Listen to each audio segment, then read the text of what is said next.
어떻게 시작해요? 네. 네. 뭐 저는 저 인천도시농업 네트워크에서 전임 강사 교수로 위임받아서 몇 년째 활동하고 있는 유영민입니다. 감사합니다. 오늘 이렇게 녹화방송도 해서 좀 점잖게 강의를 해드릴 것 같아요. 네, 그래서 국립생물자원관과 우리 강사단이 협약을 맺어서 생태 학교 텃밭에 이제 토종 씨앗들을 뿌리고 경작해서 최종해서 돌려드리고 또 이제 그거로 내년에 확산 보급하는 일들을 하신다고 얘기를 듣고 씨앗 최종 방법에 대해서 좀 얘기를 해달라. 그래서 오늘 이제 나오게 된 배경이 됐고요. 씨앗은 받기가 쉽죠. 엄청 쉬워요. 그래서 씨앗을 얼마나 받기 쉬우냐면 옥수수가 있죠. 옥수수. 우리가 잘 먹는 옥수수. 그러면 옥수수는 다 씨앗이거든요. 먹는 게. 그러면 그거를 까서 잘 말렸다가 내년도에 심으면 발화가 돼서 씨앗으로 쓸 수 있는 거죠. 그럼 콩은요? 콩도 마찬가지죠. 엄청 쉽죠. 씨앗 받기. 그죠? 콩깍지를 잘 말려서 털어서 그죠? 건조시켜가지고 선선한 곳에 잘 보관해서 내년에 쓰시면 되잖아요. 땅콩은요? 오, 그렇죠. 토종 땅콩 있다는 말씀 들어보셨어? 토종 땅콩. 토종 땅콩도 있어요. 제주도에 우도 땅콩도 있고 경상도에 경상도 땅콩도 있고 무주 지역에 무주 땅콩도 있고 그러거든요. 그래서 이제 오랜 세월 이렇게 재배해온 땅콩도 있어요. 또 씨앗 받기 엄청 쉬운 게 뭐죠? 수박 씨죠. 수박은 어떻게 씹었죠? 먹고 퇴퇴하면 되잖아요. 퇴퇴하면 되죠. 그러니까 엄청 쉬운 거예요. 씨앗 받기는. 네? 근데 씨앗 받는 게 왜 이렇게 어렵게 느껴질까요? 작물의 종류가 많기 때문에 그러는 거예요. 작물의 종류가 많기 때문에. 그러니까 이 경작을 하면서 다양한 작물들을 재배해 보면은 그리고 씨앗을 받으면 그게 엄청 쉬운데 우리가 그러지 못하는 거죠. 일단 텃밭이 좁아. 그러니까 그 안에서 여러 가지 작물을 재배해서 먹기도 바쁜데 거기서 이제 먹지 않고 씨앗을 받는 일까지 진행되는 게 이제 쉽지 않기 때문에 뭐 이런 기회가 마련된 것 같고요. 그리고 며칠 전에 여쭤봤더니 작물 말고 뭐 이렇게 사냐초라든가 뭐 꽃이라든가 이런 것까지 하셔야 되나 봐. 근데 저는 사냐초나 꽃은 씨를 안 받아봤는데 작물하고 같아요. 그래서 아마 상추나 배추씨 받는 게 사냐초나 또는 이제 뭐 그런 꽃과 같을 거다라고 생각이 되기 때문에 응용하시면은 생물자원관에서 받은 모든 씨를 다 받으실 수 있고요. 우리가 하나 알아야 되는 거는 겨울을 나야 씨가 생기는 것들이 있어요. 꼭 반드시 봄에 심거나 가을에 심거나 그해 겨울을 나야 다음에 열매가 맺히는 게 있다. 그 정도만 아시면 된다는 얘기죠. 당근을 많이 심죠. 홍당무. 그럼 홍당무를 봄에 심고 홍당무 씨를 받을 수 있나요? 그러면 그건 겨울을 나야 되죠. 그러니까 그런 몇 가지를 아시면 돼. 시금치는 어때요? 봄에도 받고 월동도 되니까 월동에서도 받고 그러죠. 상추 씨는 봄에도 심고 그죠? 또 월동시켜서 씨를 받고 그렇게 하죠. 상추 씨는 봄에 뿌리나 가을에 뿌리나 다 씨를 받으실 수 있어. 봄에 뿌려서 채종이 가능하고 또 가을에 뿌려서 월동시켜서 채종이 가능하고 그렇다는 얘기죠. 그럼 엄청 쉽죠? 그 다음에 더 쉬운 거 있어요. 대부분 씨는 물에 가라앉아야 돼. 그러면 그게 잘 연근 거죠. 비중이 높은 거지. 그러니까 무거우니까 물에 가라앉잖아요. 그건 씨가 잘 연근 거잖아요. 그러니까 씨가 잘 연그러야 다음에 발화가 쉽게 되잖아. 그러니까 모든 씨는 채종할 때 물에 가라앉혀서 바짝 말려서 이제 씨를 받아요. 근데 물에 떠야지만 되는 씨가 있어. 물에 떠야지만 좋은 씨, 성숙된 씨가 있어. 크게 두 가지가 있거든요. 참깨는 물에 떠야 돼요? 가라앉아야 돼요? 가라앉아야 되죠? 가라앉아야 돼. 그럼 들깨는요? 떠야 되죠. 그죠? 떠야 돼. 왜냐하면 이제 들깨는 들깨 씨 안에 공간이 좀 있는 것 같아. 공기가 들어가 있는 것 같아요. 기름도 있지만. 그래서 들깨 씨 받는다고 물에 가라앉는 거 찾다가 두 알도 못 건진다. 그런 거예요. 그다음 호박 씨는 어떨까요? 물에 떠이죠. 호박 씨는 물에 떠야 돼요. 그래서 호박에 이제 고자리 뭐 아니 파리에 과실 파리 같은 게 들어가면 그 안에서 새끼를 치고 애벌레를 낳고 씨앗에 상처를 남기거나 또는 이제 과실 파리가 호박 안에 구멍을 내면은 그걸로 물이 들어가겠죠. 그러면 그런 습기가 씨앗에 영향을 미쳐서 씨앗 안에 물이 들어가요. 그럼 무겁겠죠. 그러니까 무거운 생명력이 다 끝난 씨앗은 물에 가라앉아. 근데 멀쩡하고 잘 여문 씨는 물에 뜬다. 그래서 호박 씨는 물에 뜨는 거를 체중한다. 이렇게 아시면 오늘 강의는 다 끝난 거예요. 그죠? 다 끝난 거예요. 이게 더 배울 게 없다. 배울 게 없다. 그래서 지금부터는 편하게 좀 쉬시면서 그림 중심으로 진도를 나가보도록 하겠습니다. 자, 이건 부채콩이죠? 우리가 이제 토종이다 그러면은 언제부터 심어와야 토종이냐 이런 게 제일 궁금하신 거야. 그러면 토종 그러면 우리나라 역사가 만들어질 때부터 심어왔던 게 토종 아니냐? 그럼 우리나라의 역사 기원은 고조선 단군 신화잖아요. 그럼 고조선 시대에는 중국에 하고 경계가 맞물려 있는 만주 벌판까지 우리가 차지했던 그런 영토를 갖고 있었잖아요. 고조선 시대 때. 그래서 한나라에 의해서 고조선이 멸망되고 뭐 그랬단 말이죠. 그러면 그게 청동기 시대인 거예요. 청동기 시대. 그러면 그 당시에 우리나라를 원산지로 해서 계속 살아왔던 씨는 콩이에요. 그럼 이제 어떤 씨앗의 원산지에는 유전적 형질이 다양하게 있다. 그럼 이제 감자 같은 경우에는 잉카 제국이 있는 페루 그 지역이 원산지잖아요. 그래서 감자의 종류가 약 3,600 종류, 4,000 종류 있다 이렇게 얘기하듯이 우리나라의 콩도 한 4,000 종류 이 정도 있어요. 이렇게 있어. 그러면 또 단군 시대부터 계속 심어왔던 작물은 뭐가 있을까요? 뭐 그런 거 있겠죠. 피라든가 수수라든가 조라든가 그런 곡물들이 있고 삼도 있을 수 있을 것 같고요. 인삼. 그 다음에 이제 고려시대 때 와서 이제 작물을 재배해서 옷을 해 입어 있으니까 그죠? 옷을 입는 이제 염류 작물들이 좀 있었을 것 같고 그래서 사실 우리나라를 원산지로 한 작물의 수는 많지 않다. 그러죠. 그러면 토종 씨앗을 도대체 몇 년 정도 돼야 토종 씨앗이라고 그러냐? 이제 이게 궁금한 거란 말이죠. 그래서 문익점 선생이 고려시대 때 목화씨를 갖고 왔죠. 그럼 이제 목화는 우리나라 게 아닌데 지금 고려시대가 1000년 됐나요? 약 1000년? 1000년은 안 되더라도 약 1000년 되죠. 그러면 이제 목화는 우리나라 땅에 1000년 정도 재배를 했으니까 우리나라의 기후, 풍토, 환경에 완전히 적응이 된 거 아니에요. 그래서 이제 그런 걸 토종이다 이렇게 얘기하는데 아까 도마도 말씀하셨잖아. 도마도는 언제 우리나라에서 재배를 했을까요? 고려시대? 조선시대? 뭐 이렇게 이제 그런 걸 따져보게 되죠. 그래서 기록에 의하면은 1700년도 말 1800년도에 기록이 있어요. 그래서 뭐 남만시다. 남쪽 오랑캐들이 심어왔던 감과 같은 거다. 또는 감 같은데 1년만 자란다. 그래서 1년감이다. 뭐 이렇게 부르는데 그 당시에는 도마도를 안 먹었어요. 유럽에서도 안 먹고 조선에서도 안 먹었거든요. 그 도마도의 색깔이 어떻죠? 그렇죠. 그럼 성경의 구약에 창세기에 그 아담과 이브 얘기 나올 때 사과는 어떻게 생겼죠? 빨갛게 생겼죠? 그래서 안 먹었던 거예요. 그래서 유럽 사람들도 기피를 했단 말이죠. 그래서 우리가 도마도를 세계인이 먹기 시작한 거는 1800년도 말쯤에 도마도를 먹기 시작한 거고 그 무렵에 우리나라에서 기록으로 릴령감 남만시라는 기록이 있고 본격적으로 도마도를 먹기 시작한 거는 1970년도 중반부터 농가의 근교 농업이 이제 발전하게 되면서 수도 서울을 중심으로 해서 인천이라든가 이런 데에서 도마도를 온실 재배해서 납품하는 이런 유통 구조가 생기면서 농가 소득 창출로다가 외국의 씨를 갖고 와서 도마도가 퍼지게 된 거예요. 그러면 1970년도, 80년도 초에 방울도마도 드신 분? 없죠. 없어. 방울도마도는 최근에 이제 먹기 시작한 거란 말이죠. 그래서 방울도마도는 토종이라 할 만한 게 없다. 시간이 별로 안 됐으니까. 그러나 이제 1970년대쯤에 우리가 큰 도마도를 외국에서 유럽에서 씨를 가져다가 재배해 왔기 때문에 이제 그거를 토종이라고 그런다. 이렇게 했을 적에 토종 씨앗이라 한다는 거는 산업화가 이루어지면서 씨앗을 유전적으로 처리하지 않은 거. 즉 F1 종자가 아닌 자연 그 상태로 대를 이어서 심어왔던 것들을 토종 종자라 그런다. 이렇게 이제 토종계에서는 얘기를 해요. 그러면 흑농 종묘에서 어떤 씨를 50년 전에 만들었는데 F1 종자를 만든 거죠. 잡종 교배를 해서 F1 종자를 만들었어. 근데 그걸 심어도 같은 모습이 나와. 근데 그걸 토종이라고 그러지는 않는다.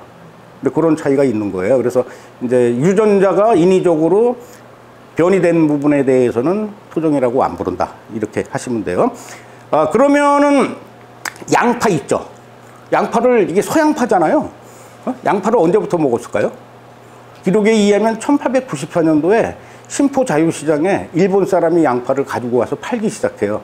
그러면 그 무렵에 조개가 형성됐잖아요. 청나라 조개, 일본 조개 이렇게 조개가 형성되고 일본에서 장사하는 사람들이 이렇게 인천 중구 신포동에 와서 살았다는 얘기죠. 그러니까 본토에서 먹었던 채소가 필요하니까 일본 사람들을 위해서 가져다가 신포 자유시장에서 판 거죠. 그래서 우리나라 기록에 의하면 그 무렵에 이제 양파가 도입이 됐는데 얼마 안 됐죠. 그래서 양파는 토종이 없다 이렇게 얘기를 하는 거예요. 그럼 토종이 없다라는 건 뭐죠? 씨를 받아서 심었을 적에 다음에 똑같은 형질이 안 나타나고 발화가 잘 안 된다든가 이제 그런 한계가 있기 때문에 양파 씨는 토종이 없다 이렇게 얘기를 하는 거죠. 그러면 고종화도 중요하죠. 씨앗을 받아서 다음에 심었을 때 똑같은 형질이 나와야 된다라는 거예요. 그럼 이제 교잡이라는 게 있잖아요. 교잡. A와 B가 서로 사랑을 해서 그죠? 깜둥이도 아니고 신둥이도 아닌 얼룩배기가 나오는 경우가 있잖아요. 그렇게 교잡되면 그걸 토종으로 인정하지 않는다라는 거지. 그래서 순계를 지켜나가는 활동이 중요하다라는 거예요. 그럼 이제 강의를 나가면서 어떤 작물들이 교잡이 잘 되는지 이제 그거를 이해하시고 재배하실 적에는 교잡되는 작물들을 서로 재배하지 않고 한 품종만 재배하는 걸 원칙으로 하시면 될 것 같아요. 이게 이제 2시간 강의를 요약해서 말씀드린 겁니다.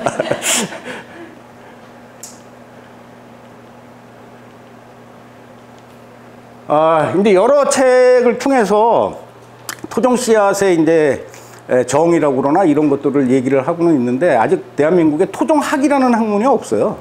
그래서 학문적으로 토종이란 무엇이냐라고 이렇게 규정하는 거는 없고 토종을 취급하는 단체, 기관에서 토종은 이런 거다라고 얘기를 하는데 조금 전에 말씀드렸던 오랜 세월 씨를 받아서 심어서 그 지역의 풍토, 기후, 환경에 적응되고 다음에 똑같은 것들이 나오는 걸 토종이라 그런다는 기본적인 개념이고 최근에는 그런 토종 씨앗을 가지고 그 지역에 살았던 사람들 간의 네트워크가 연결돼서 그 씨앗으로 농사진 사람들이 어떤 상황 속에서 어떤 스토리를 가지고 살아왔냐를 알아나가는 걸 토종의 가치다라고 얘기한다라는 거죠. 그게 이제 최근에 새로 개입된 토종의 개념들인 거예요. 그럼 예를 들어서 콩을 하나 심었는데 선생님이 콩을 심었어.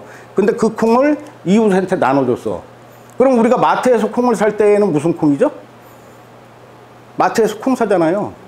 농협콩 또는 무슨 마트콩 이렇게 되는 거죠. 야, 마트에서 콩 샀어 이렇게 얘기하잖아. 근데 선생님한테 콩을 나눔받거나 콩을 사게 되면 야, 이건 저 선생님이 어디에서 씨를 받아가지고 이렇게 나눠준 거고 저 선생님이 경제 보니까 맛있더래. 근데 그 씨를 준 분이 뭐 이렇게 참 삶이 복잡했는데 결국 씨만 남기고 돌아가셨대. 뭐 이런 내용을 아시게 되죠. 그러면 그게 이제 그 사람과 함께 내 가슴에 남아있게 되고 그런 스토리가 전파되는 거죠. 그런 걸 토종의 가치다라고 확산해서 지금 개념 짓고 있다. 이제 그런 내용들이 됩니다. 자, 이게 이제 개성배추라는 게 있는데요. 배추씨 받는 얘기하는 거예요. 그래서 우리나라의 배추를 언제부터 재배했느냐에 대한 고농소의 기록은 고려시대예요. 고려시대. 자, 조선시대 때의 의학서 적글은 뭐죠? 동의보감. 고려시대 때는 구급 한약방이라는 의서가 있었어.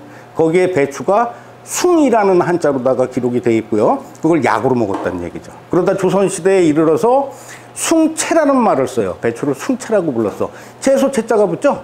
그러니까 조선 중기에 이르러서 배추를 먹기 시작했는데 고문서 기록에 의하면 중국으로부터 배추씨가 넘어왔다 이렇게 얘기가 되거든요. 그러면 그 당시에는 배추씨에 토종이 없었다.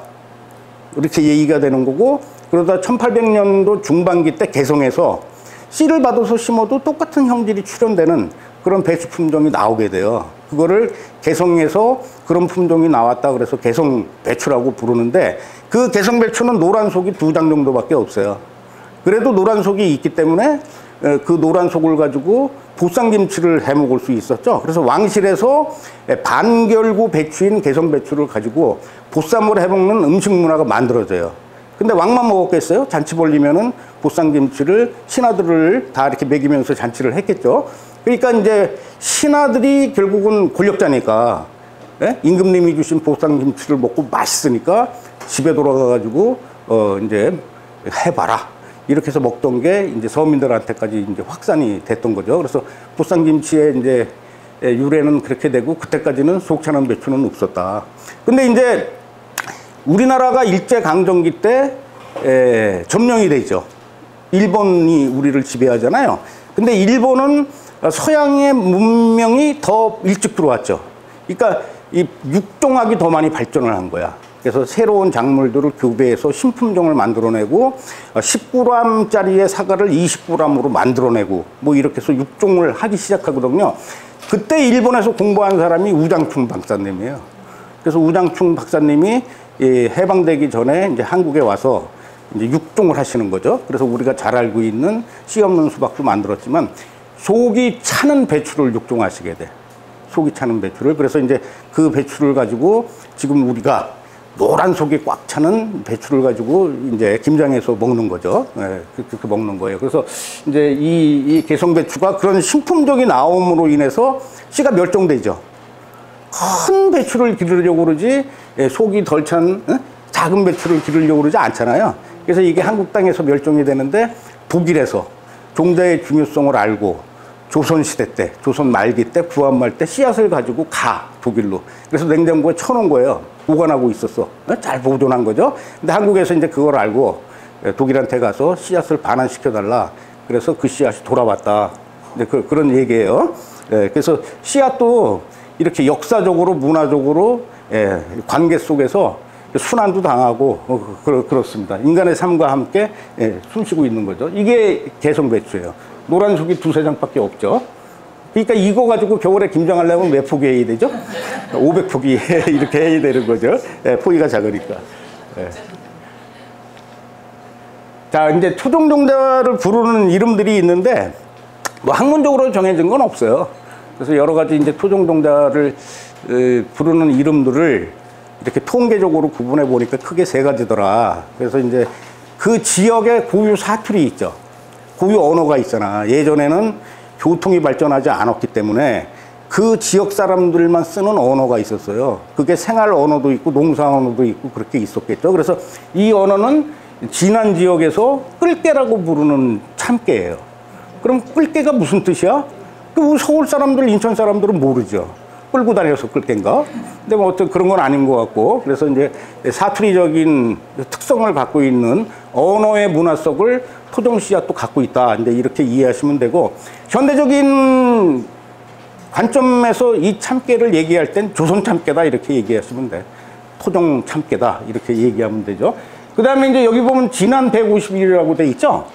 그래서 진안 지역에서 이 씨앗을 수집한 토종 씨드림이 151번째로 씨앗을 수집한 거다. 그래서 넘버링을 붙인 거예요.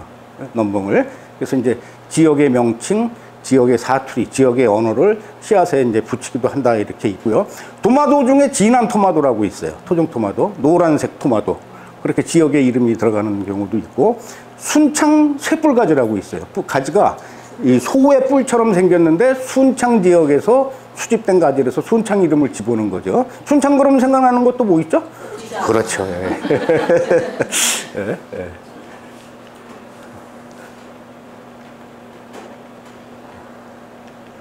2장씩 넘어가네. 자, 잠깐만요. 네, 됐어. 그럼 이제 생긴 모습도 붙이기는 해요. 생긴 모습으로. 옥수수 중에 팝콘에 먹는 옥수수 있거든요. 노란색도 있고 보라색도 있고 그러죠. 근데 그 옥수수의 알이 쥐의 이빨처럼 생겼어. 쥐의 이빨이 아주 송곳처럼 날카롭잖아요. 옥수수 알이 그래. 예? 그래서 그 이름을 쥐 이빨 옥수수라고 부래. 그럼 생긴 모습이죠. 근데 이렇게 생긴 모습을 우리 조상님들이 고문서에다 기록해 나왔어. 그래서 이 콩을 보시면 이게 먹물이 딱 찍혀 있는 듯 하죠. 양쪽 면에 먹물이 찍혀 있는 것 같아. 그래서 저 콩을 서유구 선생님의 임원경제지 유집이라고 돼 있어요. 유집. 선비 유자에 잡을 집자 이렇게 돼 있거든요. 그래서 이제 얘기하기 좋아하는 사람들이, 전설을 만들어내기 좋아하는 사람들이 뒷얘기를 만들었죠. 그래서 시골에서 선비가 교수를 하려고 시험 공부를 한 거야. 과거 공부. 그래서 이제 산 넘고 이렇게 강 건너서 산골짜기에 이렇게 들어갔는데 어둠이 졌다. 그럼 어디서 자죠? 주막에서 자잖아. 그럼 주막에는 누가 있죠? 아저씨가 있어요? 과부가 있어요? 과부가 보통 있죠. 옛날 얘기는 그래. 그래서 이제 저녁에 먹어야 되는데 먹을 게 뭐 있냐 이렇게 주모 먹을 게 뭐 있어? 그러니까 두부가 있어요. 그래서 나 두부 좋아하는데 그럼 차려주셔. 그래서 두부를 먹었는데 이 콩으로 두부를 만드신 거예요. 예? 근데 너무 맛있는 거야. 그래서 이제 시험 보러 안 가고 주모하고 눈이 맞아서 살았다. 그래서 선비 잡는 콩이다. 라고 얘기하는 뒷얘기가 있는 거죠. 선비 잡는 콩, 선비잡이콩, 선비콩 한자로 유집 이렇게 부른다. 그래서 전설적인 이야기도 씨앗 속에 있는 이름으로 들어가 있다. 그렇죠. 이 콩의 특징은 메주를 담궈도 되는데 밥에 넣어 먹는 콩이거든요. 물에 안 불리고 그냥 밥 하셔도 돼. 바짝 마른 콩을 밥할 때 쌀이랑 섞어가지고 칙칙폭폭 이렇게 해서 밥하면 부드러워져요. 왜냐 삶으면은 콩이 으깨져. 그러니까 주부들한테는 편하겠죠. 에? 물에 불리지 않아도 먹을 수 있는 밥인데 맛있어. 맛있어. 콩국수 해 먹어도 엄청나게 맛있는 콩입니다. 잘하는 게 굴 찌어져요? 아니에요. 그냥 그 서리태콩처럼 그렇게 생겨. 그래서 이게 옛날에 아마 그 서리태콩하고 메주콩하고 사랑을 해서 나온 거 아니냐. 그렇게 추정해요, 진짜로. 그래서 여기 색깔 보면 메주콩 색깔이 나오잖아요. 여기는 서리태콩 색깔이 나오고. 그러면 이제 씨앗이 환경에 적응해 나가면서 어떻게 변형됐느냐를 추측해 나갈 수 있는 거지. 이게 그래서 저것도 속이 파란 콩이 있고 속이 메주콩처럼 생긴 콩이 있고 그래서 지역마다 콩 속의 색깔이 다르기도 해요. 네, 다르기도 해요. 잠깐 질문한 게. 네. 마음콩, 네. 또 은도향기콩, 예. 선비잡이콩 예. 같이 심었는데 네. 한 개가 풀이 찌어갖고 있어요. 그러면은 뭔가 돌연변이가 나온 거죠. 그걸 돌연변이라고 그러는 거예요. 돌연변이. 자, 응도향기콩은 그거는 저기 육종된 콩이에요. 김응두라는 사람이 토종콩을 가지고 육종해서 향기가 좋아, 향이. 그래서 이름을 김응두 씨가 육종한 향기콩이다. 그래서 응두 향기콩이다 이렇게 부르는 거고, 방콩은 토종콩이에요. 그거는 서리태처럼 넝쿨이 없어. 그 다음에 또 콩 하나 뭐라고 그랬죠? 선비잡이콩도 넝쿨이 없어.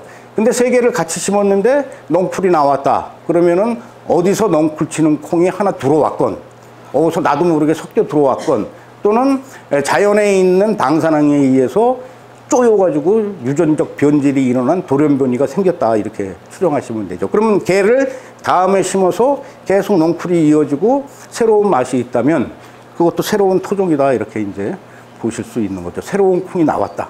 내 이름을 걸어도 되지. 나눠줄 때 학술적인 건 아니고 이웃 간에 내가 기른 콩이야. 이렇게 하셔도 돼요. 이건 넘어갈게요. 시간이 없으니까. 그래서 이거 재밌는 거 파예요. 토종파 종류 많죠? 토종파. 그러면 인천, 부천, 김포, 강화 지역에서 주로 먹었던 토종파는 뭘까요? 조선파라고 그러는 거예요. 조선파. 그래서 우리나라 팔도에서 많이 재배해 먹었던 파는 조선파다. 그러면 이제 학생들한테 인천에서 주로 먹었던, 조상들이 주로 먹었던 토종의 작물에 대해서 아는 사람 있으면 손들어봐. 응? 그러면 파가 조선파라는 게 있어. 그거 인천에서 주로 먹었어. 이제 그런 건데, 조선파의 파뿌리는 흰색이에요.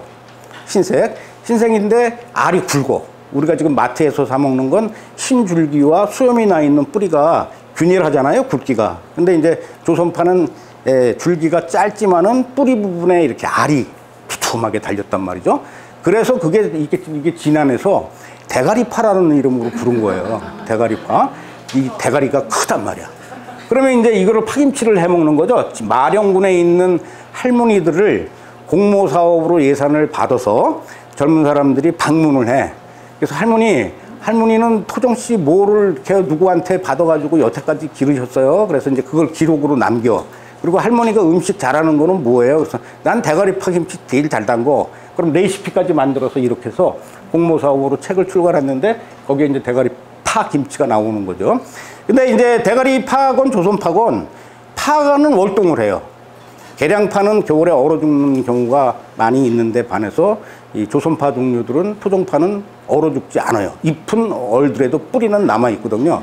그러면 파가 봄에 4월쯤에 이제 이렇게 움이 트죠. 새순이 올라온다는 얘기죠. 그걸 움파라고 얘기하는데 그 무렵에 저 파를 가지고 김치를 담그면 1년 중에 제일 맛있는 겁니다. 아마 그때 이렇게 해서 대가리파 김치를 해서 드셨던 것 같아요. 맛있어요. 길러서 한번 해오실 만하죠.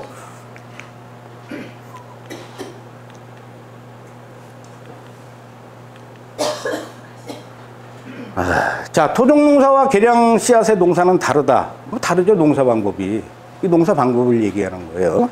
그러면 도시농업과 유사한 농사 방법은 단작을 하는 관행농이에요? 아니면 촌에서 전통적으로 농사를 도왔던 방법이에요? 그렇죠. 전통적으로 했던 방법이죠. 그러면 촌에서 전통적으로 농사를 진 분들은, 우리의 주상님들은 씨를 대물림해서 농사를 줘왔죠. 근데 지금 메론만 만평하는 곳은 그렇게 도시농업처럼 못하자는 말이죠. 그래서 종자도 계량해야 되고, 계량된 종자 특성에 맞는 농약치기, 거름주기, 배수관리, 일조량 관리를 해줘야 되잖아요. 그걸 어디서 하죠? 농촌진흥청에서 하죠. 그래서 농촌진흥청에서 이제 농사경작으로 소득을 올리는 상업적 대규모 농사꾼들한테 교육을 시키는데, 그런 것들이 포털에 기록돼 있어요. 그럼 이제 누구나 그 포털에 접근해가지고 농사 정보를 입수할 수 있잖아요.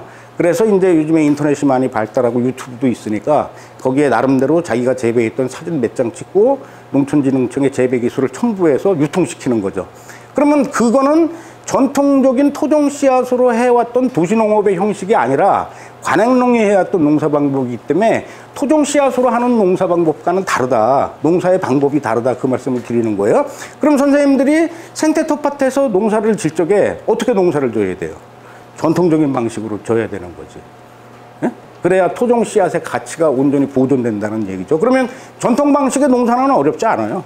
도시농업에서 그동안 갈고 배우고 실습했던 방법으로 농사 짓으면 돼. 그럼 도시농업의 농사 방법은 근원적으로 어디로부터 연결돼서 시작되는 거죠?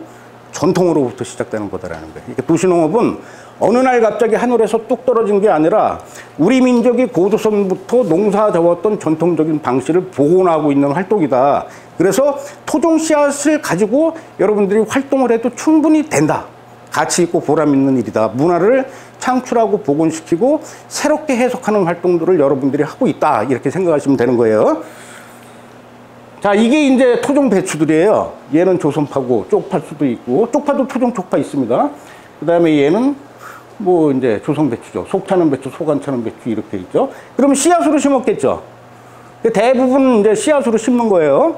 그래야 씨앗이 그 해의 기후와 풍토와 환경을 유전자로 기억하는 거죠. 예?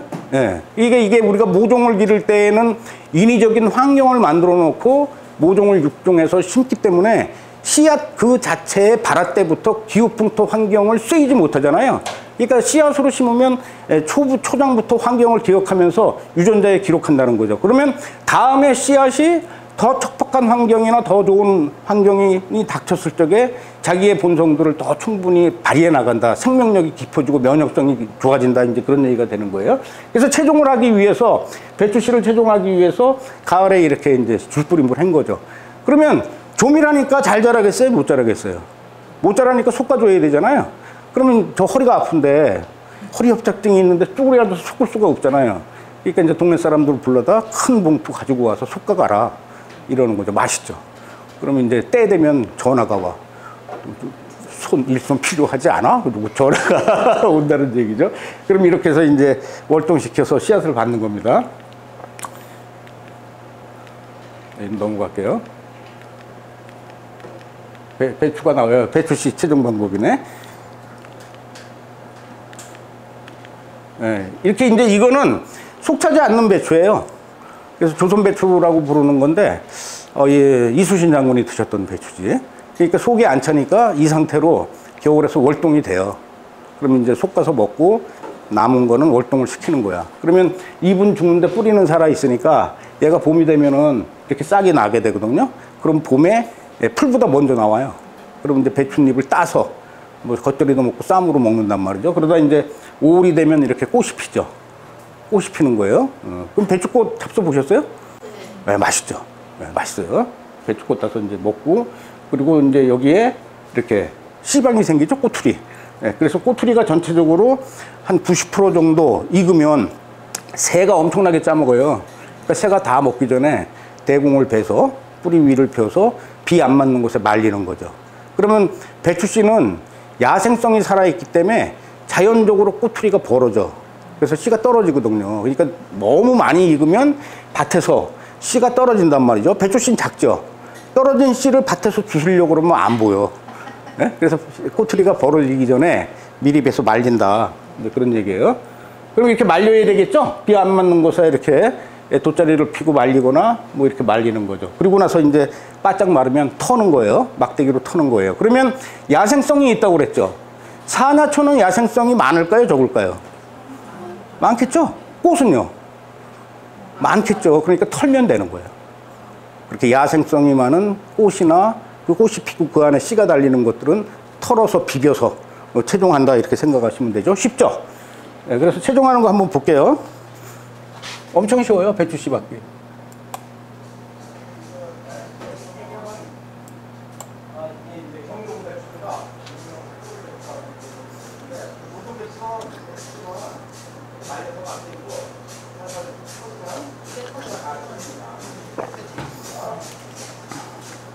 쉽죠?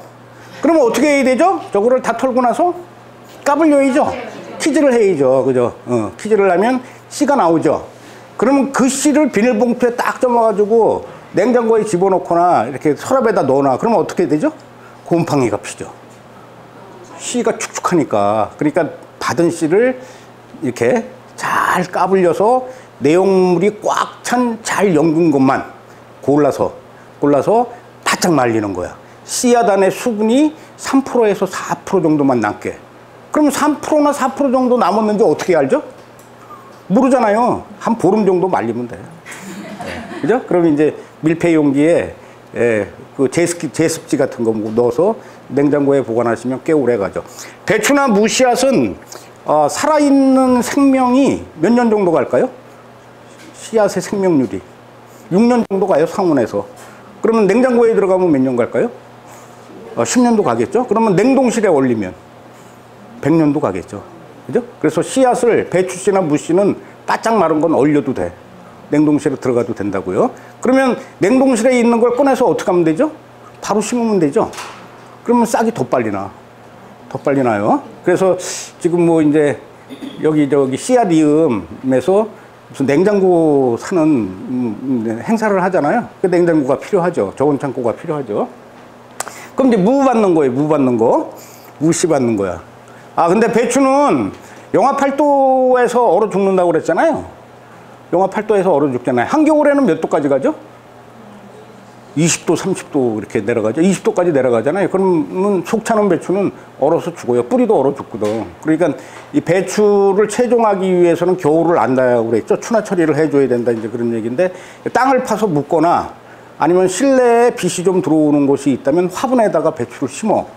그래서 얼어 죽지 않게끔 영하 8도만 안 떨어지면 돼. 0도 괜찮아요. 1도도 괜찮고. 그래서 물이 없으면 말라 죽으니까 화분에 물만 조금 줘서 살려내. 예? 그래서 밤의 온도가 영하로 떨어지지 않을 때 밭에다 심으면 거기에서 다시 꽃대가 올라오면서 씨를 받을 수 있어요. 근데 무는 자, 뭐 잠깐 밤에 한 2시간 정도 1도, 2도, 영하 1, 2도로 떨어졌을 때 잎이 약간 설이 맞아서 얼지만 다시 낮 시간이 돼서 따뜻해지면 녹잖아요. 그래서 잠깐 1, 2도로 떨어질 때는 뭐 상관은 없지만 몇 시간 동안, 8시간, 10시간 동안 막 영하로 떨어지게 되면 무가 얼죠. 그러니까 설이 내리기 전에 물을 뽑는 거예요. 그래서 생장점을 살려서 무총을 잘라야 되겠죠. 생장점을 자르는 건 모가지를 자르는 거니까 새싹이 안 나온단 말이에요. 그럼 씨를 받을 수 없는 거죠. 그래서 이제 칼로다가 이렇게 무총 부분을 약간 남겨두고 칼로 베는 거예요. 그럼 무총은 어떻게 하죠? 잘 엮어서 말려서 먹으면 되죠. 토종무는 무총이 맛있어요. 무시래기가 맛있다고. 그러니까 말려서 먹으면 되고. 자, 이렇게 여러 가지의 무가 있어요. 꽃이 피지 않으면 여러 가지의 무를 재배해도 교잡이 안 돼. 그러니까 가을철에 무를 심어서 여러 가지의 종류의 무를 먹어도 된다고. 근데 씨를 받을 때에는 무와 무끼리는 교접되겠죠. 그러니까 한 종류의 씨를 받아야 되는 거예요. 그럼 내가 밭이 10군데야. 학교가 20군데야. 그럼 20개의 무 씨앗을 가지고 한 학교가 한 품종씩 심으면 씨를 받게 되면 강사단에서 한국이 갖고 있는 토종무 씨앗 20가지를 보존하게 된다는 얘기죠. 그렇게. 그리고 가을에 심을 때는 20개를 먹는 거예요. 심어서. 그리고 한 품종만 다시 꽃씨를 받으면 되는 거죠. 근데 이제 이게 한 30cm 정도 팠거든요. 건조한 곳이어야 돼요. 밭이 건조한 곳이어야 얘 무가 물을 싫어해야 하거든요. 그래서 습한 곳에 파묻으면 물이 차가지고 썩기도 해요. 그래서 이제 좀 지대가 높고 건조한 곳에 30cm 정도 이렇게 파서 물을 묻는 거예요. 품종이 3개인데 이렇게 뻘건 물을 기준으로 해서 아래 밑에 구분을 했어요. 그래서 여기다 이제 이름표를 놨겠죠. 이름표를 써놓겠죠. 뭐 개걸무다, 뭐 쥐꼬리무다, 뭐 이렇게 했겠죠. 그리고 이제 여기에 뭐 비료푸대나 또는 라면 박스나 이런 거를 덮어. 예? 그리고 이 위에다가 옥수수대, 깨대, 뭐 풀, 집 이런 거를 이렇게 봉분을 쌓는 거예요. 보온을 해주는 거죠. 그럼 봉분이 쌓여지면은 이제 이렇게 경사가 지기 때문에 비가 와도 안으로 안 들어가겠죠. 그러니까 이제 비 들어가지 않게끔 여기 전기장판 못 쓰는 거 주워다가 덮은 거거든요. 이렇게 덮어주는 거예요. 덮어줘서 흙으로 이렇게 눌러주면은 안 얼어요, 안 얼어. 그러면 이제 얘가 3월 중순쯤 되면 날이 뜨뜻해지잖아요. 그럼 날이 뜨뜻해지면 땅 속에서 짓물르고 썩어요. 그러니까 3월 중순쯤에 얘를 캐야 되겠죠. 그래서 밤에 영하로 떨어지지 않는 창고에다가 물을 두는 거예요. 그러면 이제 이렇게 봄이 되면은 무가 새순이 나와요. 무에서 새순이, 노란 새순이 나와. 햇빛을 못 받은 새순이죠. 그러면 이제 거기를 장다리 박는다고 그러죠. 그럼 걔를 이제 제식간격 맞춰서 한 20cm나 이렇게 해서 물을 심는 거예요. 이렇게 노란 싹이 나왔죠. 질소 많이 주면은 열매가 많이 안 맺히죠. 잎은 무성이 자라는데 씨앗을 받아야 되니까 똥고름을 많이 쓰시면 안 돼. 씨 받을 때에는. 그러면 씨가 안 생겨. 씨가. 그러니까 이렇게 해서 이제 씨를 받는 거예요. 그러면 이제 5월, 6월 초 되면 이렇게 꽃이 펴요. 배추꽃은 노란색이죠. 순문꽃은 무슨 색이에요? 노란색이죠. 양배추꽃은 노란색이죠. 갓꽃은 노란색이죠. 다 배추과야. 그래서 노란색 꽃이 피는 애들은 교잡이 돼. 네? 순무와 배추가 교잡되고 배추와 갓이 교잡되고 양배추꽃과 배추가 교잡된단 말이에요. 그러니까 순수한 혈통을 체정하기 위해서는 노란 꽃이 피는 것들이 있으면 안 돼. 꽃 피기 전에 다 잘라야 되죠. 배추 한 종류만 받는다면 이제 그렇게 해야 돼. 그리고 갓과 배추를 같이 심으면 교잡이 되면서 배추가 갓이 돼요. 갓맛이나. 그러니까 이제 특히 갓이 없어야 돼. 갓은 무서운 놈이에요. 모양도 이상해져. 갓처럼 돼. 색깔도 바뀌어요. 빨간색으로 바뀌어. 갓이 있으면 안 된다. 이런 거예요. 그러면 이제 무꽃은 흰색이나 보라색이죠? 이렇게 꽃이 피면 이제 꼬투리가 생겨요. 근데 배추는 꼬투리가 터진다고 그랬죠? 무는 안 터져. 단단해. 그래서 무씨를 받을 때 여러 가지 방법으로 해봤는데 처음에는 벽돌로 갈기도 하고 맷돌로 갈기도 하고 졸구로 치기도 하고 그랬는데 이제 바짝 이제 말랐을 적에 언제 마르냐 하면 7월에 장마가 끝나면 8월에 붓붓더위가 와요. 그때 바짝 마르거든요. 그럼 세멘트 바닥에 무씨를 놓고 발로 비비면 깨지는 씨도 있지만 이렇게 쉽게 수확을 할 수가 있어요. 더 쉽게 받으려면 10월까지 두는 거예요. 양파망에 담아서 꼬투리를 흩어서 꼬투리만 말려요. 그래가지고 10월까지 양파망에 담아서 두면 꼬투리가 연해져. 그러면 그때 채 있죠. 채나 키. 거기다 놓고 손으로 치대면은 쉽게 껍질이 벗겨져요. 아니면 양파망에 넣고 몽둥이로 두들겨 팬다든가. 그렇게 해서 이제 씨를 받으시면 되고, 더 쉬운 건 꼬투리를 그냥 심는 거예요. 꼬투리 속에는 무씨가 5개에서 3개 정도 들어있거든요. 그냥 심으면 체종에서 이렇게 잘 껍질을 벗겨낸 무보다 하루 정도 발화가 늦게 돼. 그러나 다 발화가 돼요. 그렇게 해서 이제 잡수씨도 되고, 그렇습니다. 그러고 나서 이제 이렇게 바짝 씨를 말려야 되겠죠? 그리고 밀폐된 그릇에 담아서 이제 보관을 하는 거예요. 무씨도 장명 종자이기 때문에 6년 정도 간다고 그랬죠. 상온에서. 발화율이 갈수록 조금 떨어지기는 하나, 다 죽지는 않아요. 그래서 돼요. 그러면 이게 지금 우리가 김장무 씨앗 종자회사에서 농약사에서 사면 1000립짜리 얼마죠? 3,000원. 그럼 10,000립짜리는? 1000립, 2000립 이렇게 파는데 보통 10,000원에서 8,000원 정도 가죠. 좋은 거. 그러면은 밥수저로 하나면은 무씨가 몇 개 될까요? 1000립에서 2000립 되는 거지. 그죠? 그럼 이 정도 받으면은 얼마나치 될까요? 100만 원어치 되는 거예요, 100만 원어치. 돈 주고 살려면, 이게. 그럼 이렇게 많은 씨는 먹어도 되겠죠. 옛날에는 기름 떠서 먹었지만은, 이게 이제 소스 요리로 좋아. 갓씨, 배추씨, 무씨는 이렇게 톡 쏘는 맛이 있잖아요. 그러니까 올리브 기름 같은 거 조금 집어넣고 이렇게 믹서로 갈던가 절구로 쪄가지고, 소스 해서 이렇게 뭐 찍어 먹으면 맛있습니다. 자, 이거 한번 볼게요, 무씨 받는 거.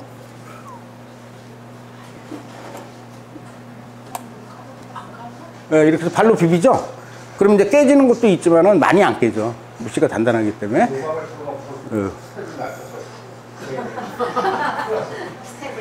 네, 그렇지. 그러면 이제 키질을 해서, 예? 튼튼한 씨 이런 것만 받아야 되잖아요. 그래서 난 키질을 하면은 씨는 다 떨어져 나가고 건불만 키 안에 있더라고. 그래서 이제 주로 선풍기를 이용하는데, 선풍기를 이용해서 이제 씨를 까부릴 때, 이제 씨앗을 떨어뜨리는 거리, 선풍기의 1단, 2단, 3단의 회전력을 잘 감을 잡아서 건불은 날아가고 씨앗은 통에 떨어지게끔 받으시면 돼요. 이렇게 해서 이제 까불리면 3번 정도 까불리면 건불이 다 날아가. 건불이. 예. 그럼 이제 씨를 받게 되는 거죠. 잘 말리는 거죠. 이렇게 말리는 거예요. 자, 근데 이제 배추 씨하고 무씨를 심어야 돼요. 그러면 내가 저렇게 해서 씨를 받았는데 저 씨가 100% 완전하게 연그렀다고 장담이 안 되잖아요. 그랬을 땐 어떻게 해야 되죠? 심기 전에 물에 담그는 거야. 그래서 반나절 정도 두면 물에 가라앉는 건 연근 거예요. 근데 반나절이 지나도 물에 떠 있는 씨가 있어. 그건 덜 연근 거예요. 그럼 덜 연근 건 버려버리고 물에 가라앉는 것만 심으시면 돼요.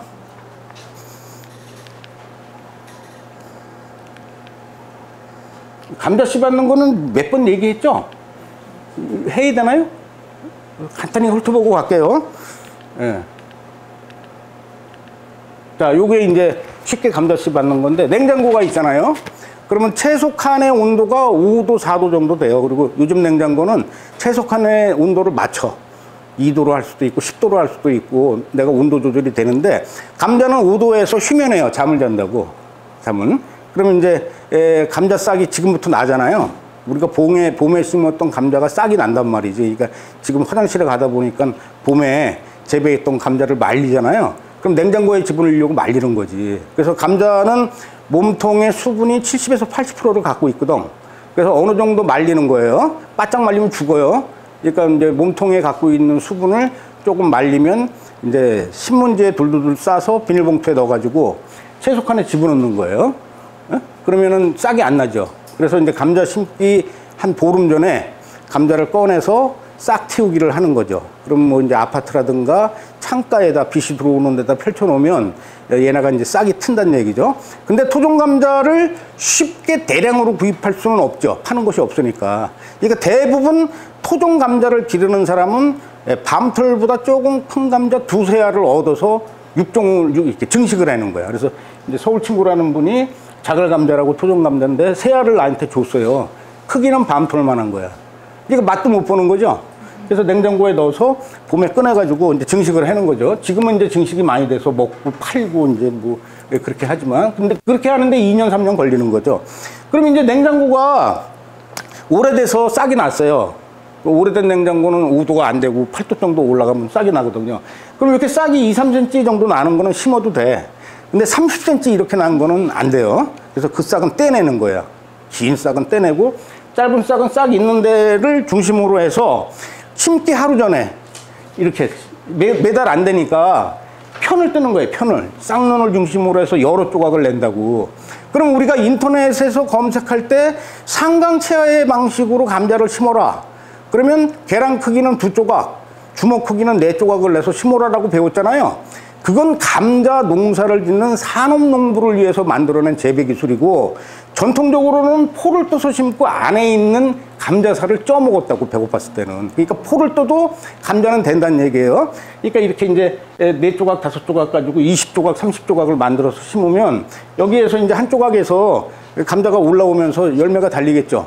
그럼 뭐 10개도 달리고 20개도 달리잖아요. 그러면 그 해에 그것도 안 먹는 거야. 그래서 이제 다음 해에 많이 심어서 먹고 나누고 이렇게 하는 거죠. 그러면 감자처럼 쉬운 건 없죠. 냉장고에 넣었다가 예? 심기 보름 전에 꺼내서 싹 틔워가지고 심기 하루 전에 싹을 편을 내서 다음날 심으면 되잖아요. 그러면은 요 자른 면이 하루 정도 지나면은 코르크층이 형성돼요. 표면이 치유가 된다고. 그러면 거기다가 뭐 숯가루 같은 거 안 발라도 감자 스스로 이겨나가요. 숯을 바르면 더 좋고. 예, 그렇게 해서 심으시면 됩니다.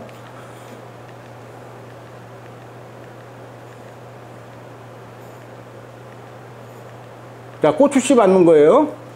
토종고추 종류 한 가지씩 얘기해 보세요. 수비초, 칠성초, 안준뱅이초 많아요. 우리나라에 고추를 먹어온 세월이 깊기 때문에 동네마다 고추가 있어. 음성대래초 무슨 초에서 엄청나게 많거든요. 예? 무시초라는 것도 있어. 예? 영월에 무시터라는 동네가 있는데 거기에서 숨어있던 고추씨를, 재래고추씨를 어떤 사람이 발견해서 이름을 무시초다 그래서 나눠주기도 하는데 땡초라서 엄청나게 매워. 토종고추는 대부분 매워요. 맵습니다. 그러면 이제 고추씨를 어떻게 받느냐? 이제 그거가 중요한 거죠, 우리한테. 고추 맛이 얼마나 있느냐는 별로 안 중요하죠. 예? 고추씨를 어떻게 받느냐가 중요하죠. 그럼 파프리카씨를 어떻게 받죠? 고추씨 받듯이 받으면 되죠.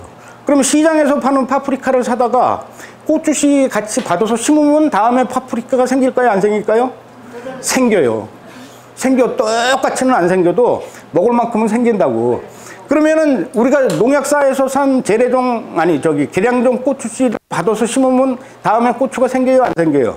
생기죠. 똑같은 모습이 안 나와서 그러지. 그래서 먹을 만큼은 생긴다고. 생기는데 토종고추화 되죠. 계량파를 씨를 받아서 다음에 심으면 똑같게 키가 크고 신줄기가 많은 게 안 나와. 그러면서 조선파식으로 짤막한 것들이 나온단 말이죠. 되기는 돼요. 씨를. 그럼 이제 어떻게 받냐 하면 대부분 이렇게 말려서 씨를 받는 거로 생각하죠. 고추를 바짝 말려서 이렇게 이제 씨를 받잖아요. 그랬을 적에 우려는 뭐죠? 문제. 씨앗을, 고추 열매를 햇빛에 말릴 때 생기는 문제. 희나리가 피잖아. 그럼 곰팡이균이 들어가서 씨를 갉아먹으니까 오염되잖아요.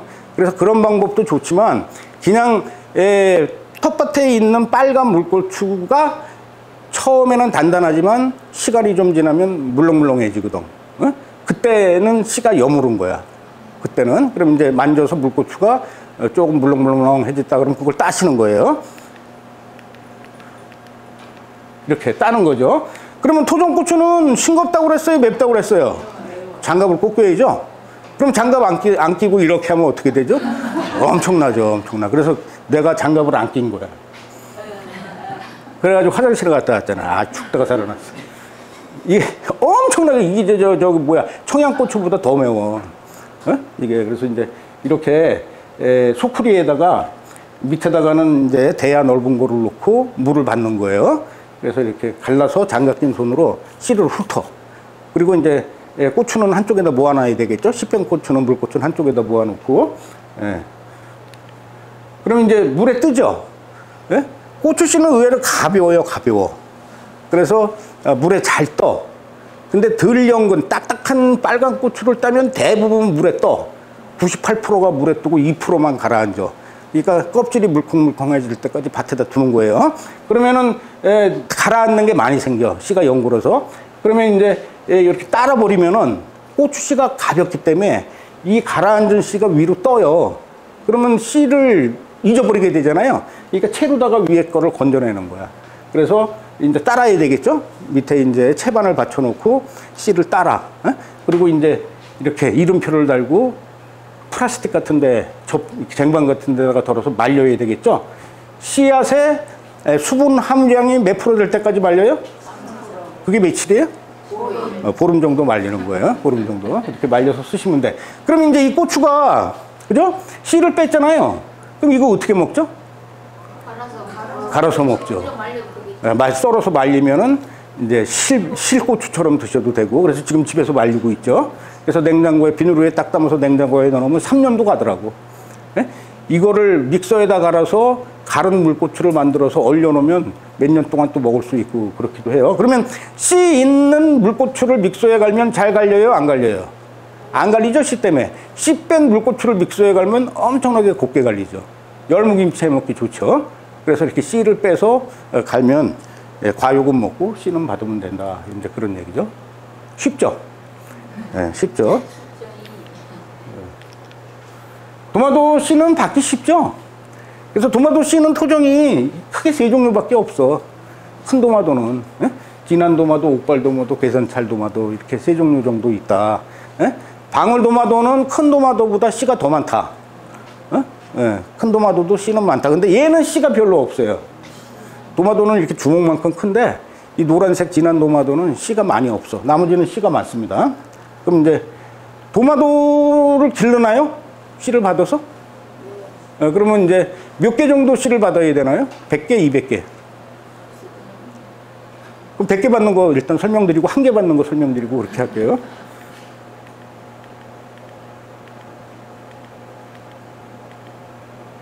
자, 이게 이제 도마도죠?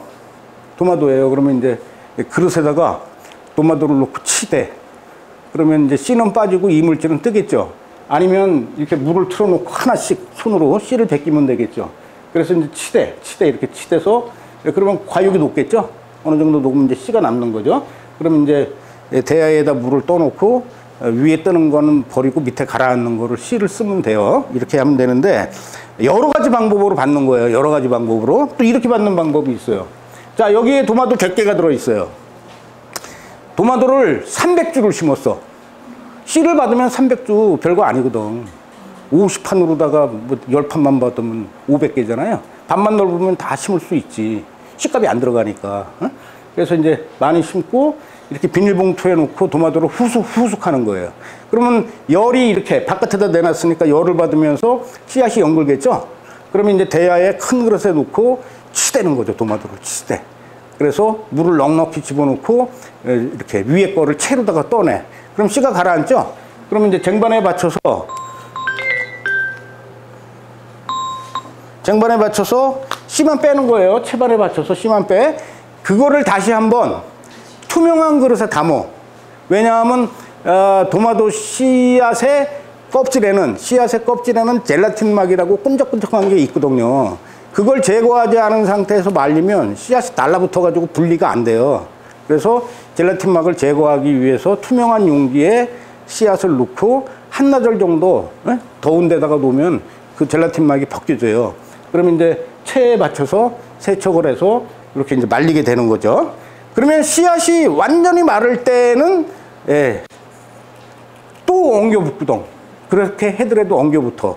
그래서 씨앗을 하나하나씩 분리하기 위해서는 씨앗이 건조돼서 꾸둑할 때 제가 여러 가지 방법으로 해봤는데 제일 편한 방법은 이렇게 채반 있죠. 채. 망으로 돼 있는 채. 거기에 씨앗을 놓고 손이나 수저로 나무 수저로 이렇게 치대면은 붙어있던 씨앗이 다 분리가 돼요. 그래서 바짝 말리면은 한 개씩 씨를 말릴 수가 있습니다. 그리고 이거 이제 한 개에서만 씨를 받는 거예요. 도마도 한 개에서 안 먹는 거죠. 씨를 안 먹는 거예요.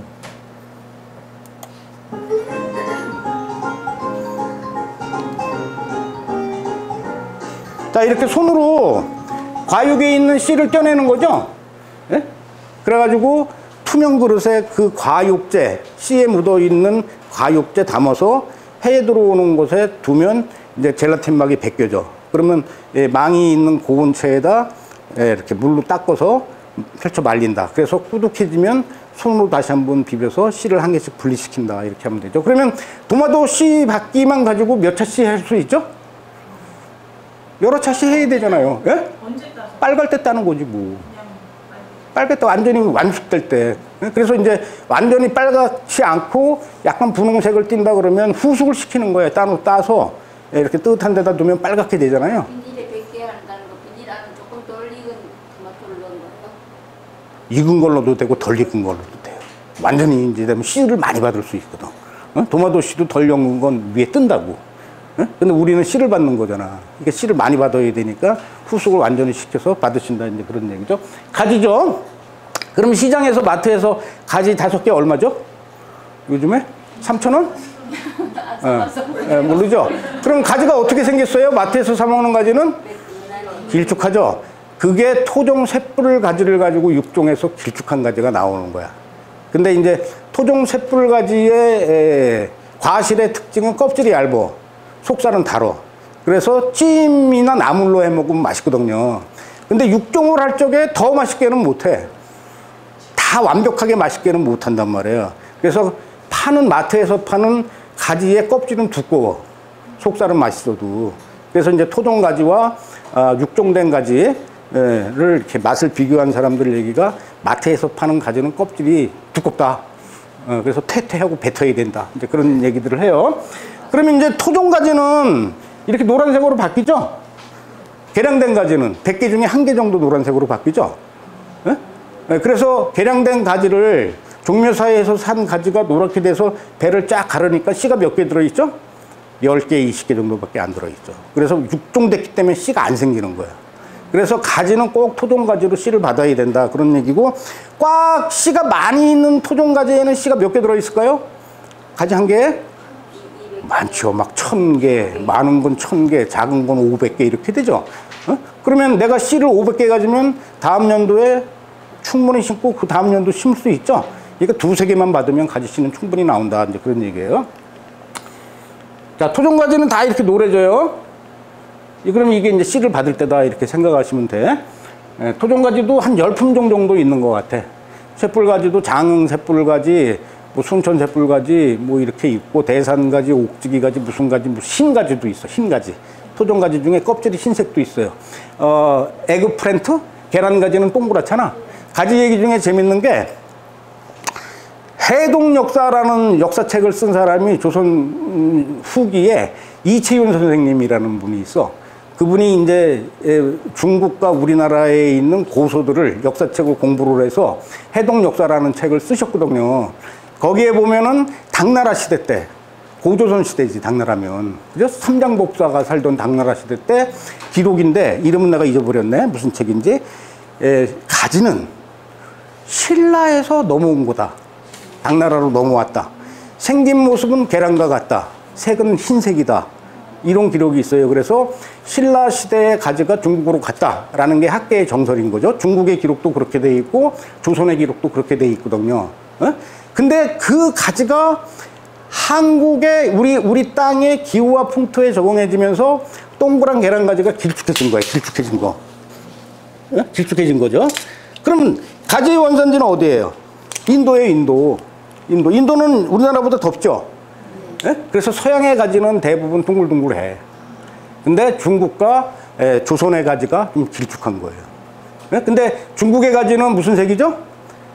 연분홍색이죠. 연분홍색. 약간 그 보라색인데 한국 가지하고 색깔이 좀 연해. 근데 모양은 비슷해요. 근데 일본 가지는 중국 가지하고 한국 가지보다 짤막해. 그리고 유럽 가지는 투박해. 둥글둥글해요. 근데 지금 무슨 일이 생겨요? 한국 가지가?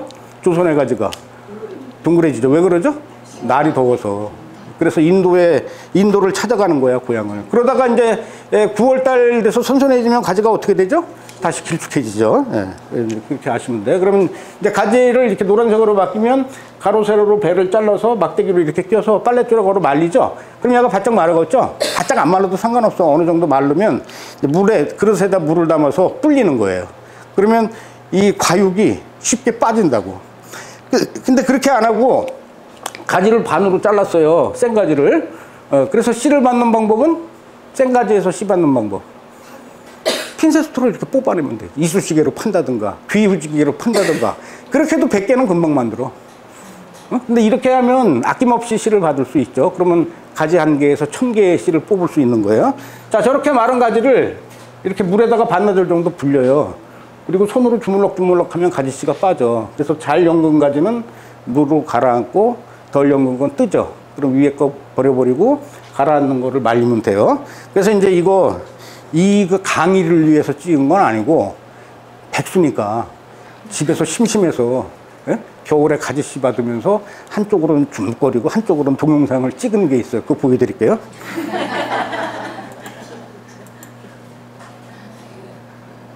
한쪽 손으로는 이제 동영상 찍는 거예요.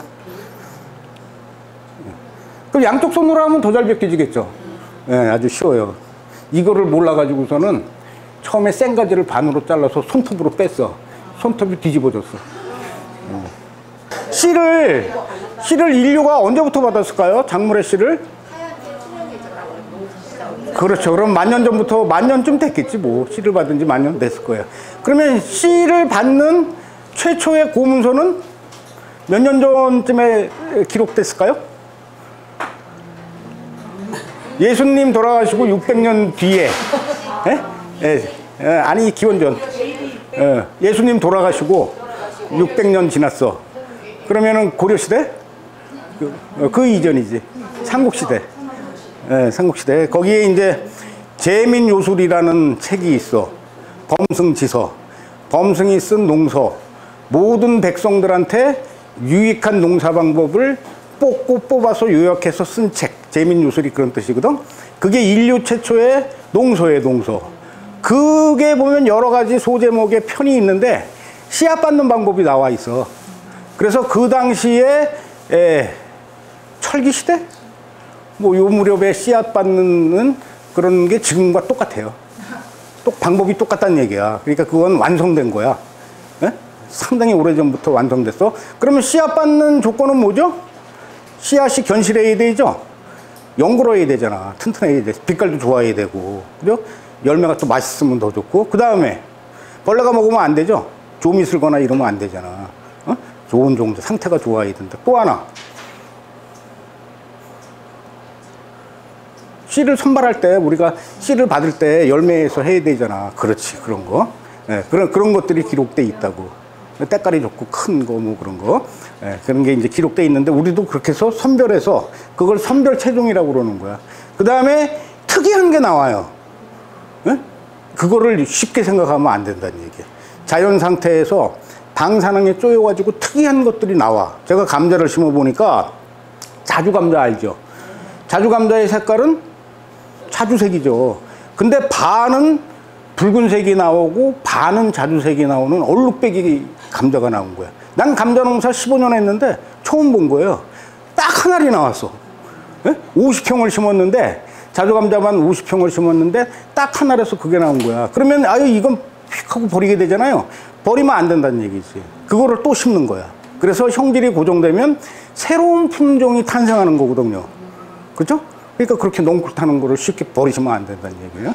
신기하잖아. 심어봐야죠. 그렇게 채종하는 거예요. 상추 채종은 엄청 쉬워요. 가을에 씨를 뿌려서 잎을 따먹다 월동시켜서 봄에 6월달에 받아도 되고, 봄에 씨 뿌려서 그해 6월달에 받아도 된다. 이런 거예요. 그러면 상추 씨는 야생성이 많은 거죠. 그래서 상추꽃이 노랗게 피죠. 그러면 영국 상추는 무슨 색? 노란색. 중국 상추는? 한국 상추는? 그렇죠. 상추는 다 노란색이다. 노란 꽃이 핀다라는 거예요.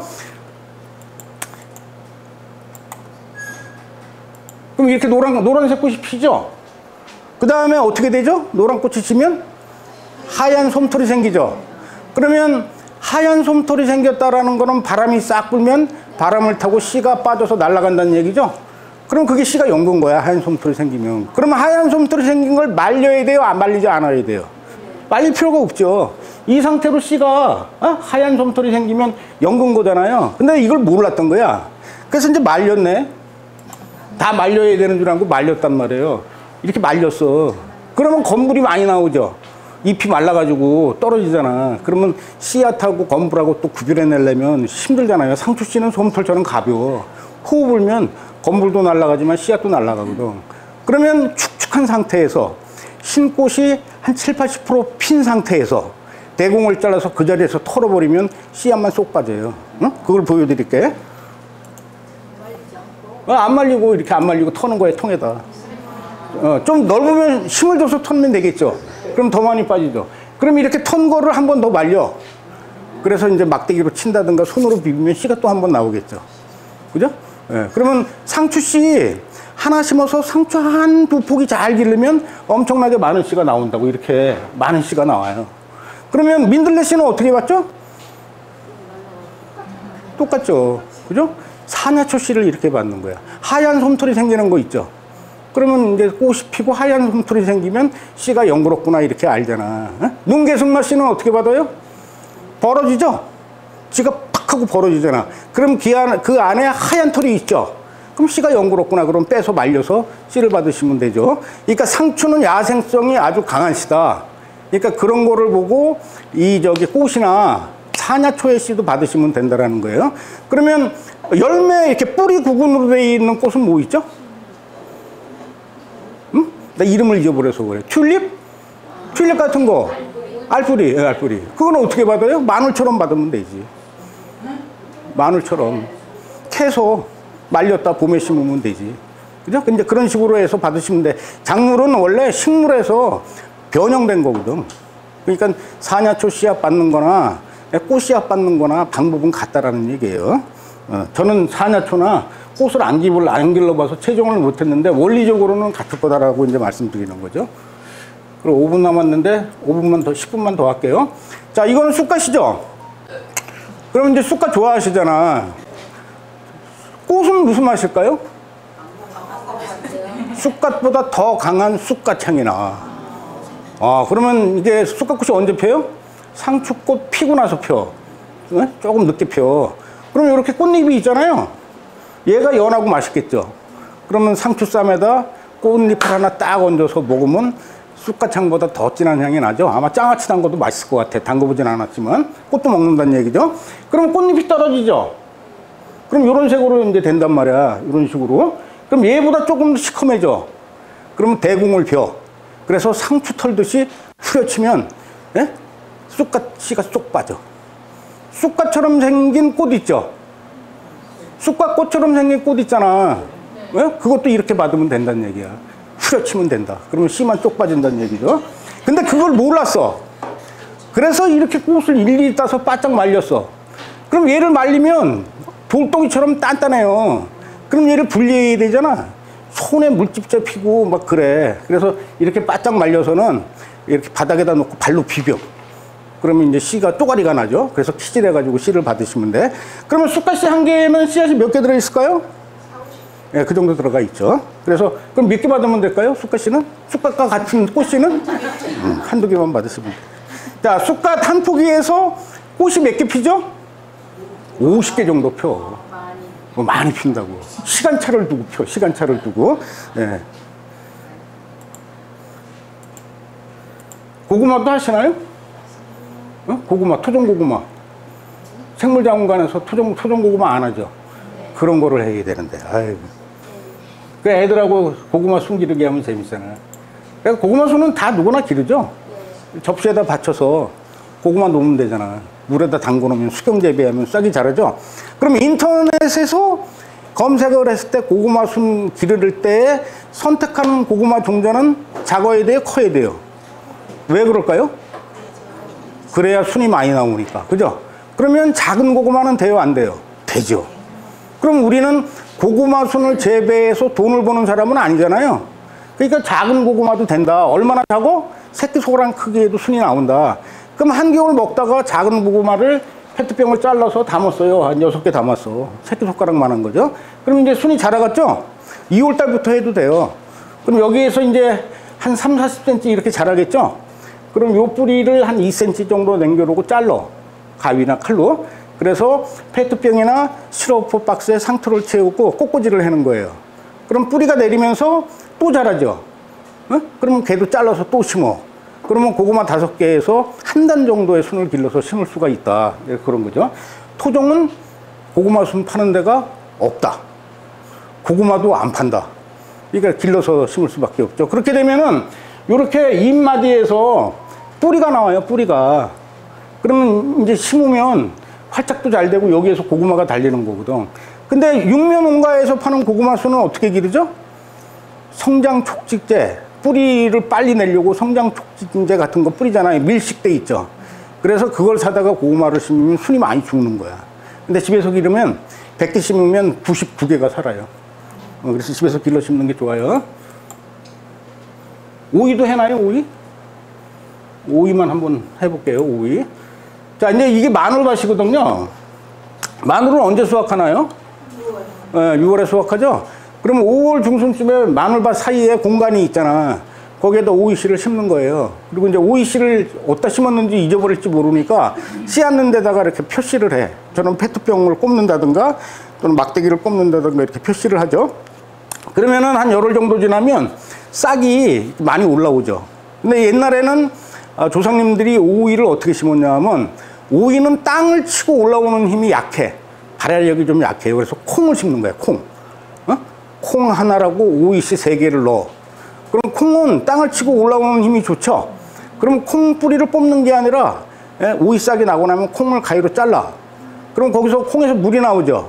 또 오이한테 물을 공급해 준다는 얘기죠. 콩은 안 자라고. 그래서 이제 씨앗 한 5개 집어넣으면은 튼튼한 거 한 그루만 두고 나머지는 비 오는 날 뿌리를 잘 살려서 옮겨 싣거나 빼버리거나 그렇게 해서 오이를 기르면 돼요. 그럼 이제 마늘을 수확했죠. 이게 7월이에요. 그럼 마늘밭이 이렇게 오이밭으로 바뀌는 거죠. 오이밭으로 바뀌는 거예요. 호박처럼 기르는 거예요. 순치게 안 해도 돼요. 그러면 토종오이는 조선오이라고 부르는데, 인천에 토종오이가 있어. 강화오이라고. 그래서 팔뚝만 해, 크면은. 노각오이가 이렇게 팔뚝만 하거든요. 길이가 80cm 정도 나와, 커요. 근데 약간 쓴맛이 있는데, 장아찌로 담그면 쓴맛이 빠지기도 해요.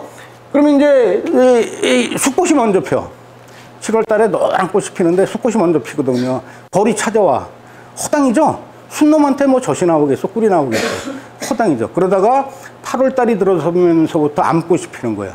근데 벌의 특징은 한 번 찍은 곳에 계속 찍어. 그럼 꽃이 이렇게 모여서 피죠.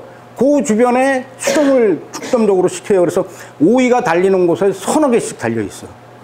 그러면 이렇게 한 10평 심으면 오이를 상당히 많이 먹을 수가 있죠. 근데 언제까지 먹죠? 설이 내릴 때까지 먹죠. 설이 내릴 때까지. 그래서 이제 오이씨 맞는 방법이에요. 이놈의 오이를 어디다 팔 수도 없고 왜 이렇게 많이 달리는 거야. 아주 환장하겠더구만. 남 주고 버리고 그랬는데 어떤 이가 장아찌를 담지 왜 그거를 버리고 그러냐. 밭에다 두면 거름 되니까 난 거름으로 쓸 거예요. 그랬더니 장아찌를 담거라 그러더라고요. 그래서 이제 노각장아찌 담근 거죠. 그럼 장아찌를 담그려면 이렇게 반을 잘라서 속을 파야 되잖아요. 여기 보면 속 색깔이 파랗죠. 이거는 100% 씨가 덜 연구한 거야. 근데 맛은 있어요. 그래서 먹을 때는 속 색깔이 약간 퍼런색이 제일 맛있고요. 제일 맛있고, 씨를 받으려면, 자, 오이예요. 이게 조선 오이. 팔뚝만에. 오이 한 개 씨 몇 개? 많아. 300개 이상. 예? 그래서 이렇게 그 오이에다가 리본을 달아 놓는 거야. 씨 받는 오이. 그래서 밭에다가 짓무를 정도로 둬요.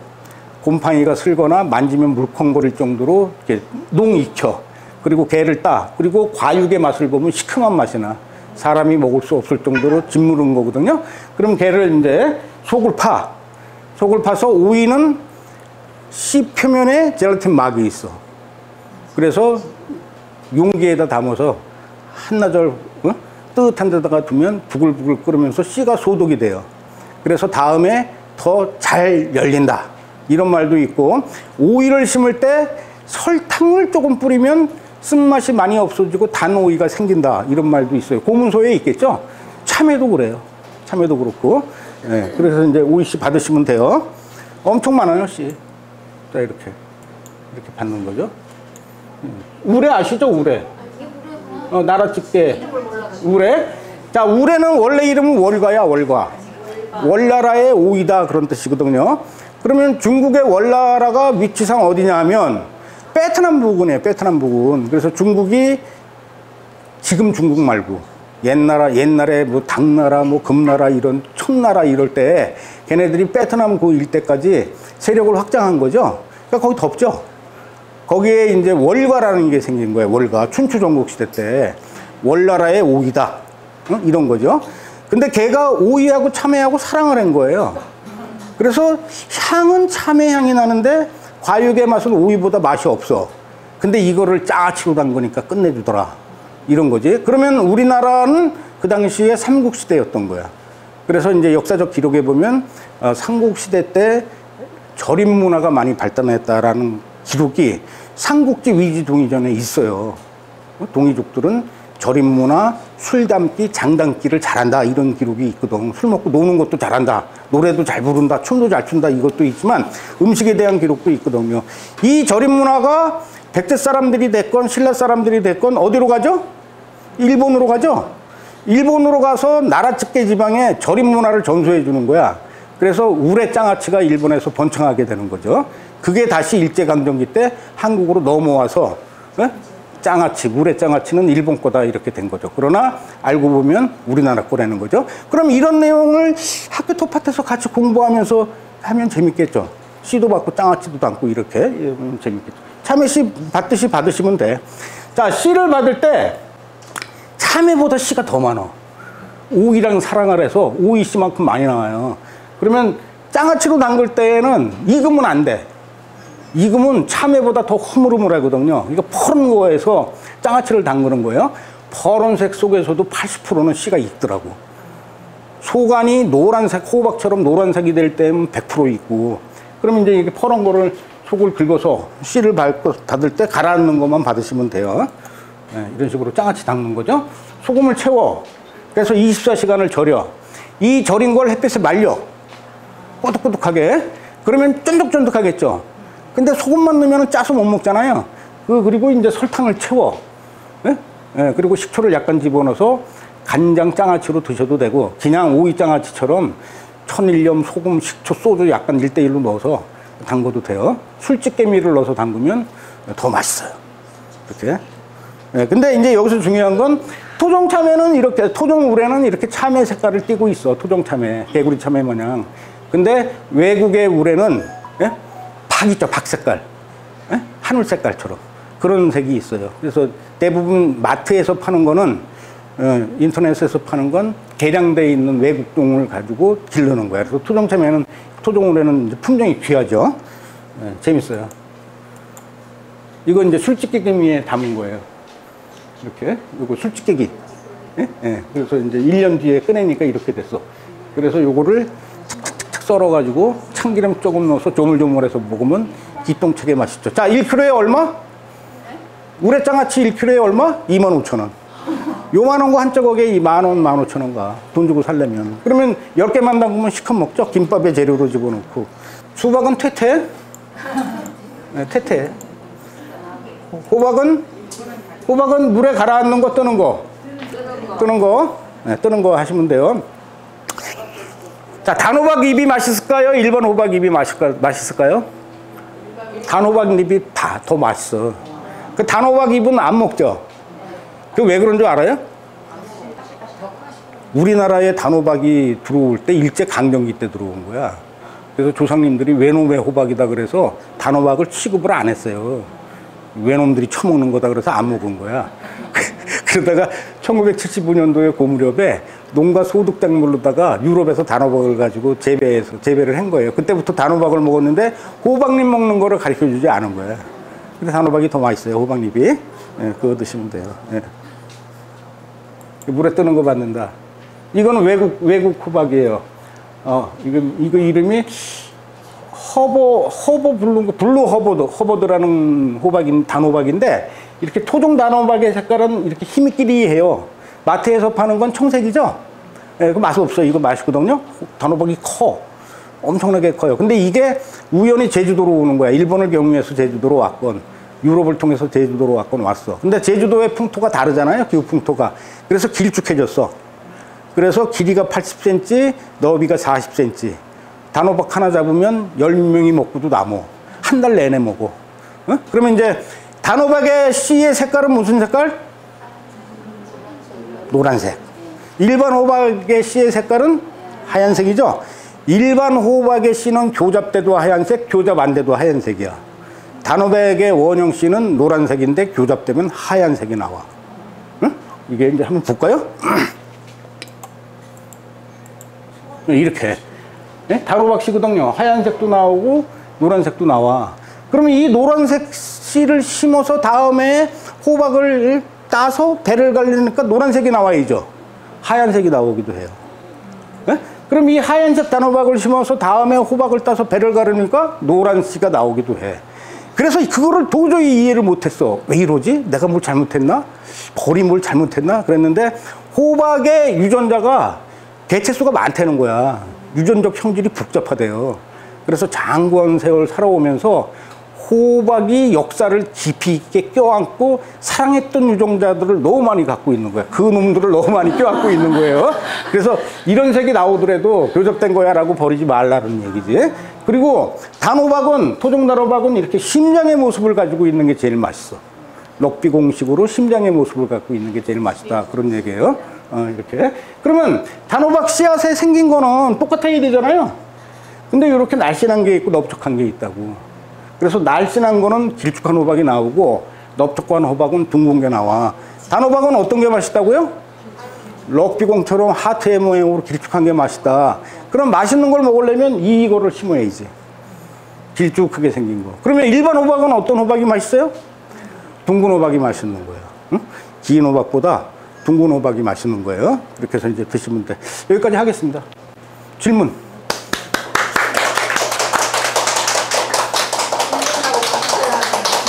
네, 말씀하세요. 제조시장에서 예. 노가오이라는 걸 예, 팔죠. 그게 조선오이예요? 조선오이라고 얘기할 수 없죠. 개량된 오이예요. 조선오이의 품종을 가지고 개량을 시켜서 노각오이라고 파는 건데, 맛은 노각오이랑 비슷한데 장아찌를 담글 때는 쉽게 짓물러. 그래서 이제 약재로 쓴다든가 좋은 반찬을 만들 때는 토종오이를 주로 쓰죠. 개량종입니다. 맛있어요. 토종오이가 더 맛있죠. 노가오이도 맛있다고요? 맛있죠. 노각오이 맛있죠. 아삭아삭한. 맛있지. 혹시 대찬에